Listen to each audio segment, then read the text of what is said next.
দাদু নীলাম্বর চক্রবর্তী সচিমায়ের বাবা, তিনি নামকরণ করতে আসলেন। সমস্ত বউয়েরা আসলেন, গ্রামের মায়েরা সব এলেন, সবাই সিঁদুর পরে।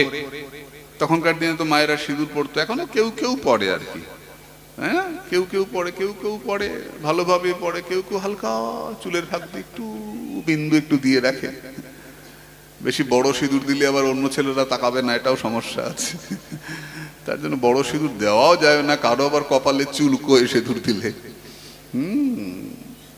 কেমিক্যাল ফেস ওয়াশ দিতে চুলকোয় না, সিঁদুর দিলে চুলকোয়। কি বিপদ বল দেখিনি। তো চুলটা ফাঁক করলে যদি ম্যাগনিফাইং গ্লাস ধরিস তাহলে একটু দেখা যাবে একটা সিন্দুর বিন্দু। তখনকার দিনে তো মেয়েরা সিঁদুর পড়তো, এটা গর্ব ছিল। সাদা জামা পড়েছে বটে, কিন্তু স্বভাবটা তো রয়ে গেছে। স্বভাব দেখলে চেনা যায়, স্বভাবটা তো রয়ে গেছে। কেউ যদি দুধ ঠান্ডা করার জন্য নামিয়ে রাখে, মুখ দিয়ে খেয়ে ফেলে, দুধ খেয়ে ফেলে, কোথাও গিয়ে ভাত খেয়ে ফেলে, কোথাও হাড়ি ভেঙে দেয়, এরকম দুষ্টামি করে। যদি কেউ ধরে, আই নিমাই চল তোরে, ধরলেই তার পায়ে পড়ে যায়, এবার ছেড়ে দাও আর আসবো না। সত্যি করে বলছি, আর আসবো না। এমন মিষ্টি করে বলে নিমাই, মায়েদের মন গলে যায়, সবাই বিস্মিত। বাচ্চাটা কি বুদ্ধি দেখেছিস, কি বুদ্ধি বাচ্চাটার, এমন মিষ্টি দেখতে, যার উপর রাগ করে থাকাও যায় না। সবাই স্নেহ করেন।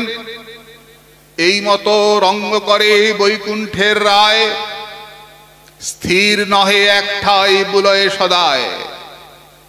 একদিন ভারী এক মজার ব্যাপার, দুইটা চোর এসে দেখছে নিমাইয়ের সর্বাঙ্গে অলংকার। জগন্নাথ মিশ্র খুব ধনী ছিলেন না, গরিবই ছিলেন, কিন্তু অদ্বৈত প্রভু দিয়েছেন। প্রভুর জন্মের সময় অদ্বৈত প্রভু হুঙ্কার করেছিলেন, হুঙ্কার করে বলেছিলেন যে আমার ডাক নিশ্চয়ই বেজেছে কানে, নইলে প্রভু আসবে কেনে। নিশ্চয়ই ডাক বেজেছে কানে, প্রভু হুঙ্কার করে বলেছিলেন যে প্রভু এসছে, আমার ডাক নিশ্চয়ই তার কানে বেজেছে। শান্তিপুরের বুড়ামালি পদ আমরা জানি না, বৈকুণ্ঠের বাগান করলো খালি, এ পদ তো আমরা জানি। কিন্তু আশ্চর্য আর একটা ব্যাপার দেখুন, প্রভু নিমাইকে আনলেন অদ্বৈত প্রভু, কিন্তু আনবার পরে প্রভু চুপ করে গেলেন। অদ্বৈত কিন্তু নিমাইকে নিয়ে ভগবান এসছে, চলো ভগবান দেখতে যাই, বা ভগবানকে পূজা করি রোজ, এরকম কোন রকম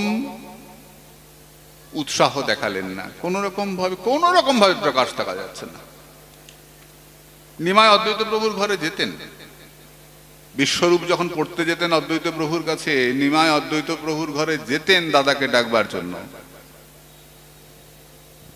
অদ্বৈত প্রভু নিমাইকে দেখতেন, কিন্তু কোনো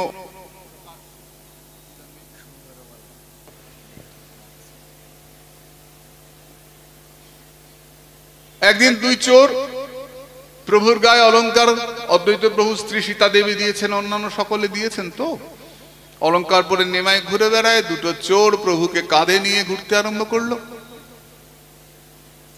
প্রভু চলেছেন, চোরের কাঁধে দুইটা পা। আরে কি ভাগ্যবান চোর রে, বৈকুণ্ঠপতি যার বক্ষের মধ্যে চরণ দেয়, আহা কত ভাগ্য রে। বৈকুণ্ঠের নায়ক যার কাঁধে বসে বুকে চরণ দেয়। চোর যায় আর প্রভু খালি বলে কলা খাবো, সন্দেশ খাবো। চোর তো খাওয়ায় আর মনে মনে ভাবে যা সোনা আছে গায়ে, সোনা বিক্রি করলে তো অনেক পাবো, দুটো সন্দেশ নাই খাওয়ালাম, কি আছে।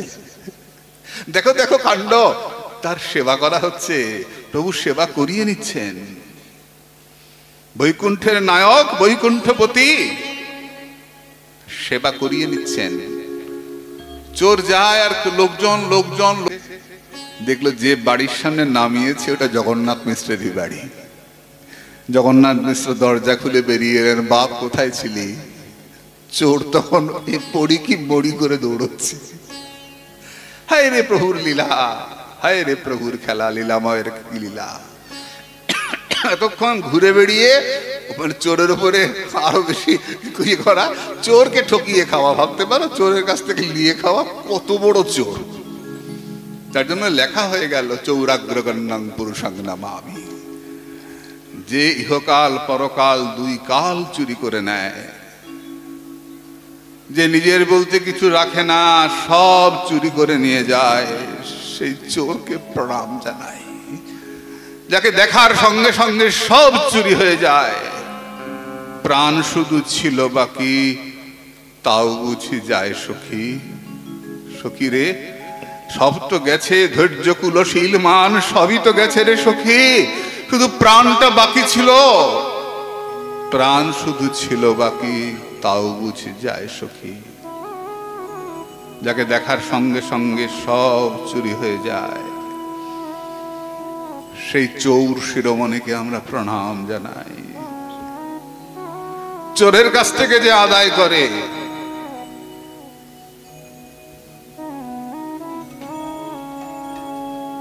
খই কলা প্রভু খেয়ে এলেন, জগন্নাথ মিশ্র কোলে তুললেন।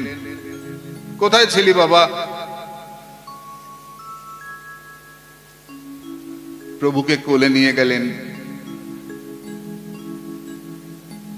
প্রভু শচীর অঙ্গনে তার লীলা বিস্তার করতে লাগলেন। শচীর দুলাল গৌর হরি। আরেকটা ঘটনা শোনো, এটা বলে আমরা বিশ্রাম রাখবো। এক ব্রাহ্মণ, তিনি গোপাল মন্ত্র জপ করেন, পর্যটন করে বেড়ান। ভগবান বিষ্ণু মায়ায় তো নিজেকে মোহিত, সবাইকে মোহিত করেছেন, নিজেকে লুকিয়ে রেখেছেন। নিমাই যে ভগবান এটা তো প্রকাশ করছেন না। এখানে টিকাকার বললেন যে এই বিষ্ণু মায়া ব্যাখ্যা করেছেন, এখানে সংক্ষেপে আমরা শুনি। ভগবান বিষ্ণুর দুটো প্রকাশ মায়ার আমরা দেখতে পাই, একটা যোগমায়া, একটা মহামায়া। আমাদের মধ্যে যে সম্পর্ক, একজন আরেকজনকে ভালোবাসি, জগৎ মোহিত হয়ে আছে, এটা মহামায়া। আর যে মায়ায় ভগবান নিজে মোহিত হয়ে যান, তার নাম যোগমায়া, অচিন্তা পরাক্ষা শক্তি। ভগবান নিজে মোহিত হন। একদিন ভগবান কৃষ্ণ, তখন তিনি মথুরায়, দ্বারকায়, তিনি হঠাৎ শুনলেন যে বৃন্দাবন থেকে একটা নাচের দল এসছে, নাচ দেখাবে। কি নাচ? বৃন্দাবন লীলা। কৃষ্ণ গিয়ে বসলেন। যে ছেলেটা কৃষ্ণ সেজেছে, সে যে নাচছে, এত সুন্দর নাচছে, মা যোগমায়া বললেন, দাঁড়াও ভগবান, তোমাকে মোহিত করে দেই। তার মধ্যে ভগবান কৃষ্ণের সমস্ত রূপ, যে রূপ বৃন্দাবনের বাইরে দেখা যায় না, গোপবেশ, বেণুকর, নবকিশোর, নটবর, সেই রূপ ওই ছেলেটার মধ্যে প্রবেশ করিয়ে দিলেন মা। রূপের এত ছটা যে দ্বারকাধীশ কৃষ্ণ মনে করছেন, আমি এত সুন্দর দেখতে, যদি আমি রাধা হতাম তাহলে এর কণ্ঠ আলিঙ্গন করে নৃত্য করতাম। আপন মাধুর্য হরে আপনার মন, আপনা আপনি চাহে করিতে আলিঙ্গন। এই যে ক্ষমতা, কৃষ্ণকে মোহিত করার ক্ষমতা, যোগমায়া। আর আমাদের মধ্যে যে মায়া, মায়া, গুণমায়া, যাই বলো। তাহলে মায়া দুইজন, বলছেন না, তুমি যেমন চাইবে সেই রকম প্রকাশ হবে। যখন তুমি ভক্তি চাইবে তখন তিনি যোগমায়া, যখন তুমি এই জগতের সম্পত্তি চাইবে তখন তিনি গুণমায়া। আপনি কোন মায়া? কি ব্যাপার? হ্যাঁ, আচ্ছা ঠিক আছে, বস, আপনি ভোগটা লাগান। গৌর হরি বল। একদিন এক ব্রাহ্মণ এসেছেন, তিনি ঘুরে বেড়ান, ভোগ লাগিয়ে প্রসাদ পান, তৈর্থিক বিপ্র। তো জগন্নাথ মিশ্রের ঘরে এসছেন। জগন্নাথ মিশ্র তাকে বললেন, আপনি এসছেন, আপনি রান্না করে ভোগ লাগিয়ে প্রসাদ পান। তখনকার দিনে তো অতিথি দেবো ভব আমাদের বলা হয়, অতিথি নারায়ণ, অতিথিকে দিয়ে আমাদের গ্রহণ করতে হয়। অতিথি কাকে বলে? যে তিথি ধরে আসে না, তিথির মধ্যে আসে, তিথির মধ্যে চলে যায়। নেমন্তন্ন করে যারা জানায় তারা হচ্ছে নিমন্ত্রিত। নিমন্ত্রিত অতিথি হয় না, অতিথি হচ্ছে বিনা নিমন্ত্রণে যিনি আসবেন। ইচ্ছে হলো এলেন, প্রসাদ পেলেন, চলে গেলেন, অতিথি। তিথি ধরে আসবে না, পঞ্জিকা মিলিয়ে ফোন করে হ্যাঁ আমি তোমার বাড়ি আসছি, কালকে যাবো, পরশু দিন থাকবো, ওইসব না। ইচ্ছে হলো এলে, চলে খেলে চলে গেল, অতিথি। একবার পুরীতে সাধু ভান্ডারা হচ্ছে, একজন মহাত্মা, আমি জানি তাকে, নামটা কি রে, লম্বা কালো বদনা, দয়ালদা, হ্যাঁ, বিরাট লম্বা, 6 ফুটের উপরে লম্বা, কুচকুচে কালো, পরনে বোধহয় 8 থেকে 10 ইঞ্চি বড় জোর হবে কাপড়টা, টুকুরে একটা কাপড় পরা, বিরাট লম্বা সাধক পুরুষ। এখনো আছেন না, আছেন না? তো হঠাৎ করে উনি এসছেন, এই সাধু বাঙালি। তো অনেক সাধু নেমন্তন্ন, ওকে নেমন্তন্ন করি নাই, আদৌ উনি আছেন আমি জানিও না। এসছেন, জানলেন যে দয়ালদা আপনার তো কার্ড নাই, সাধুদের তো কার্ড দেওয়া হয়, নেমন্তন্ন কার্ড, তা আপনি এসছেন যে? যাদেরকে কার্ড দিয়ে এনেছেন তারা তো নিমন্ত্রিত, তাদেরকে পরে প্রসাদ পাওয়াবেন, আমি অতিথি, আমাকে আগে পাওয়াবেন, তারপর ওদেরকে পাওয়াবেন। সন্ত লোক কয়েকদিনে 84 কোষ পরিক্রমা করে, ওই আমাদের মতো অতদিন লাগায় না, 3 দিনে না, হ্যাঁ 3 দিনে 84 কোষ হাঁটে।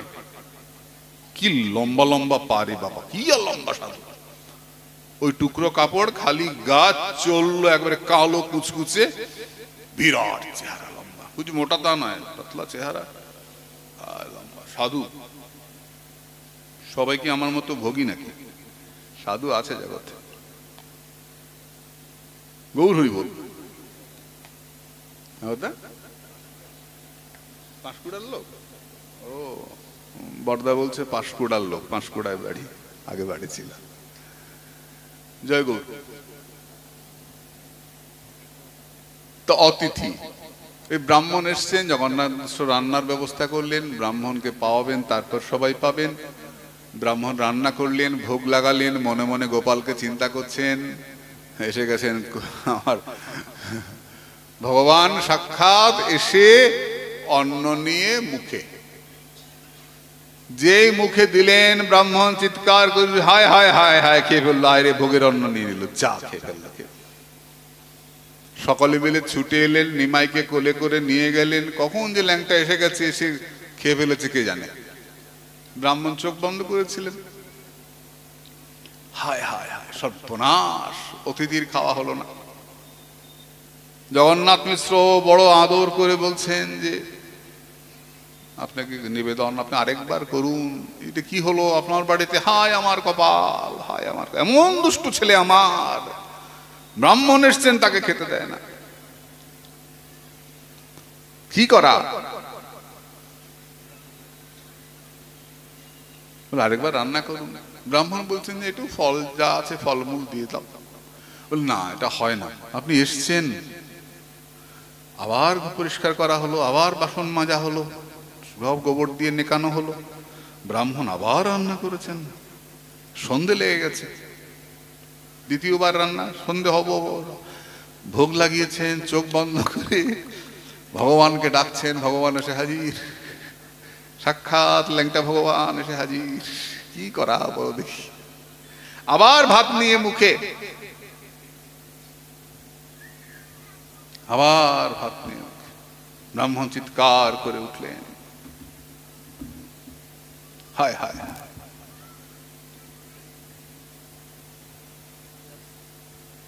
সচিমা নিমাইকে পাশের বাড়ি নিয়ে ডেকেছিলেন, থাকলেই কখন ভাতে মুখ দিয়ে দেবে, যা পাশের বাড়ি চল। পাশের বাড়ি নিয়ে গেছেন, সব মায়েরা বসে পান সুপারি খাচ্ছেন, গল্প করছেন, করতে করতে কোন ফাঁকে চলে এসছে, এসে ভাত মুখে দিয়ে দিয়েছে। প্রথম একবার ভাত দিল মুখে, আসিয়া দেখেন জগন্নাথ মিশ্রবর ভাত খায়, হাসে প্রভু গৌর সুন্দর। বৈষ্ণবরা রাগ করবেন না কিন্তু, চৈতন্য ভাগবতকার ভাত শব্দটা লিখেছেন, আপনারা ভাবতে পারেন এই অন্ন কেন লিখলো না, চৈতন্য ভাগবতে বৃন্দাবন দাস ভাত শব্দটা লিখেছেন। গৌর হরি বল। আবার ধ্যান, আবার ভগবান হাজির। মায়েরা গিয়ে বুঝিয়েছেন, কেন যাস, কোথাকার ব্রাহ্মণ, কি যা তার নাই ঠিক। তখনকার তো ব্রাহ্মণদের মধ্যে এরকম ছিল না, উঁচুকুলের ব্রাহ্মণ নিচুকুলের ব্রাহ্মণ এরকম ছিল তো। এই অন্য কার ভাত মুখে দেয়, কেন খাস কেন খাস। উমা ওইটুকু পুচকে হেসে হেসে বলে, আমি তো গোয়ালা, আমি তো সবার খাওয়াই খাই, আমি তো গোয়ালা, আমি তো মাঠে মাঠে গরু চড়াই। ব্রাহ্মণের ভাত খেলে কি গোয়ালার জাত যায়? প্রভু কথার ছলে নিজের স্বরূপ প্রকাশ করছেন, আমি সেই, আমি কৃষ্ণ। এর কোল থেকে তার কোল, তার কোল থেকে তার কল। মায়েরা একটু অন্যমনস্ক, এসে দ্বিতীয়বার আবার অন্য মুখে।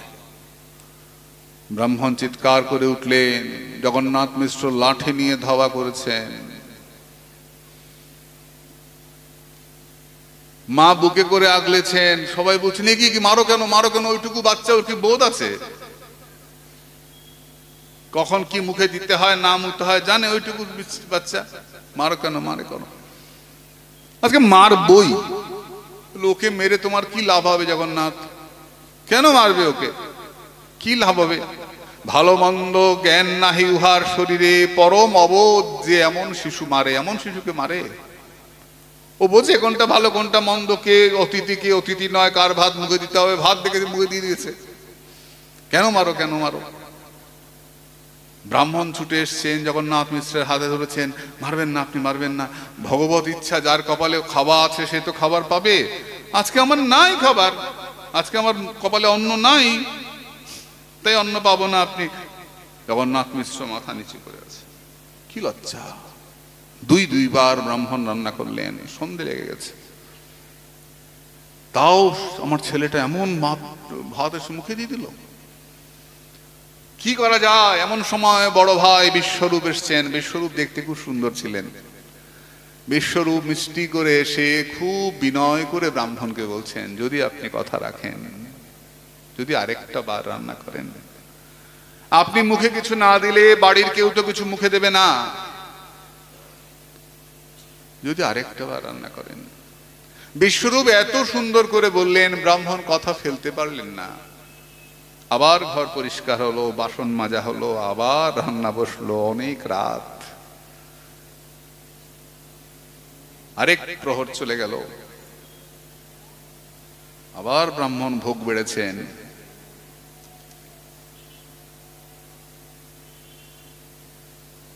ভোগ লাগিয়েছেন রাত্রি 2 প্রহর,